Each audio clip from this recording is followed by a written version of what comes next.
How's it going, everyone? I'm Keegs, and today I'm here with Ben. Say hi, Ben. Hello. And we're going to be talking about Ahsoka and all of the theories that we think are going to be going forward that have spawned out of Season 1, and kind of where we think it's going in Season 2, and maybe just generally in the Star Wars universe. So, the first thing I kind of was thinking was that a lot of people thought that Baylan was chasing the sun from the Mortis arc, and they thought that because, he had a red lightsaber and he was clearly chasing some entity of some kind, but I think that he was actually maybe chasing the father because Baylan isn't strictly a dark side user, so I don't really know why the sun would necessarily target him. I would think he's more in the middle, which would be the father's position, and he's trying to end the cycle, and you can't really do that if you pick the dark side, because that would just be starting a new path in the cycle. What do you think, Ben? Yeah, I was one of those people that actually thought it was the sun as well, and now that we're discussing it and that I've been thinking about it, I do think he is probably chasing the father.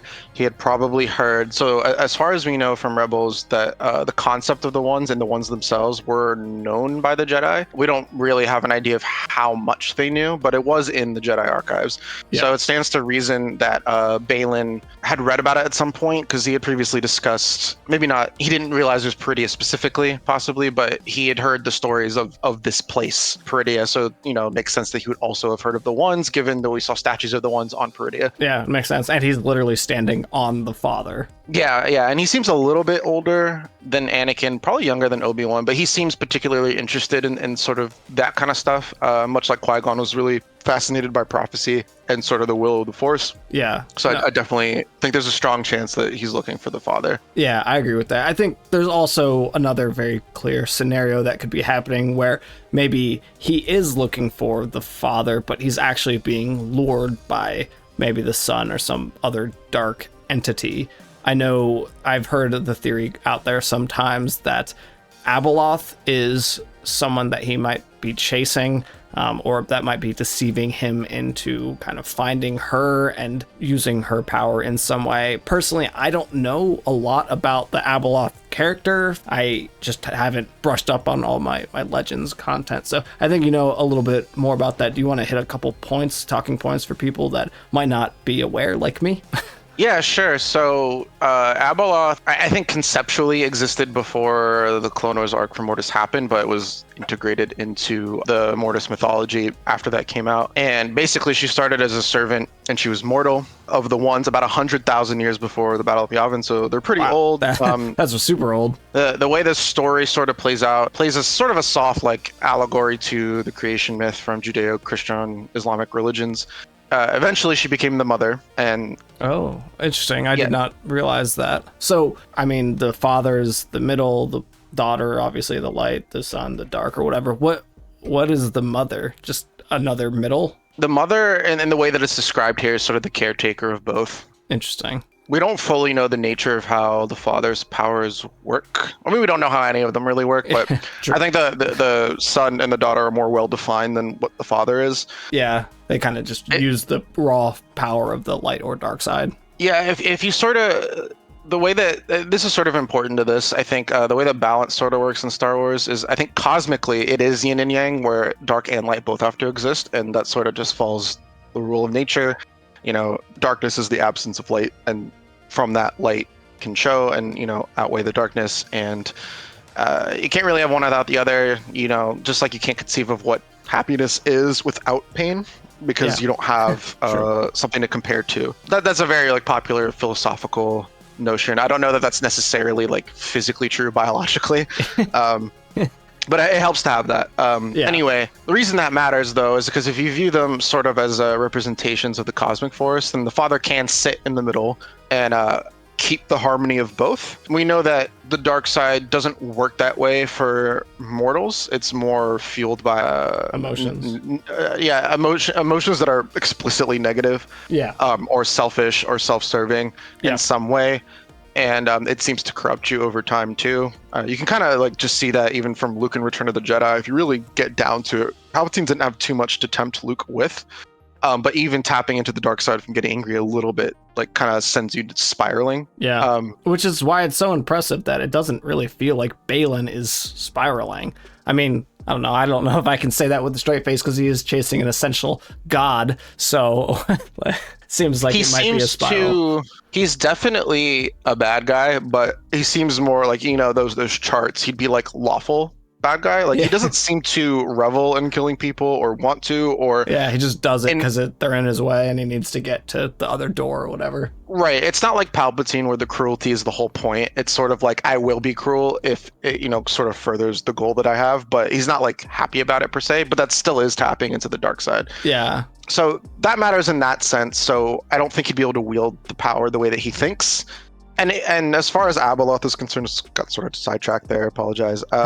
She eventually drank from the font of power and bathed in the pool of knowledge, and from there, wow. Or that's where her dark side powers and immortality were derived, and she's described as the bringer of chaos. That is quite the title. That's sort of what I mean by it has a very like clear line to Adam and Eve eating an apple or fig, whatever, off the tree of knowledge. Very like I think on the nose about it. So that's sort of what they're going with. Now, if they adapted Abeloth into the canon, I don't think that it would necessarily be exactly like that, but I could see that. I think that'd be quite interesting. And if we view the Night Sister magic as sort of a use of the Force that is not consistent with the rules that we are familiar with, it could be derived from Abeloth, much in the same way. And a lot of really interesting. So you're saying you think potentially, the Night Sister magic could be derived from a different entity than the Ones, so to speak.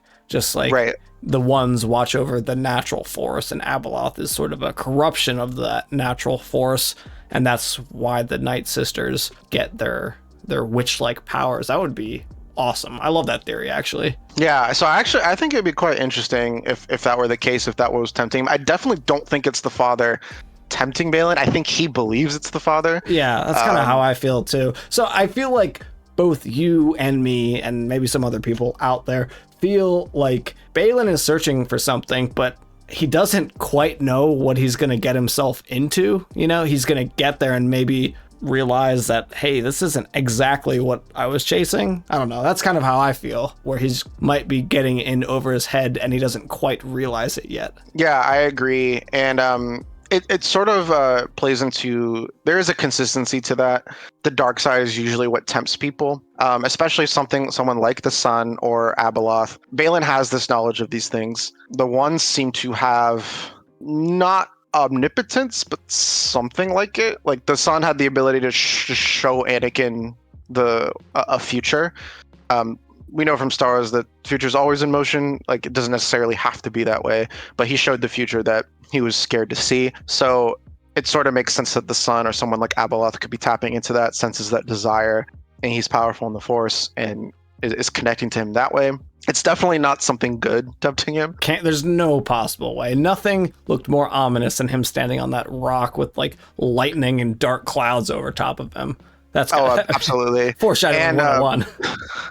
And with the way that the Baylan has talked about what he's feeling, it definitely reads as something that the father could theoretically do, which is why I think he believes it's something, if not actually the father, he believes it's something like the father calling to him. Yeah. Or whatever inspired what he read in the archives. So that all tracks. I definitely agree that's what he's searching for. Also, he was literally standing on a tower of the father. I don't think that it's an accident that the daughter's statue is crumbled and the son statue is still there and the father's statue is still there. That was actually intentionally.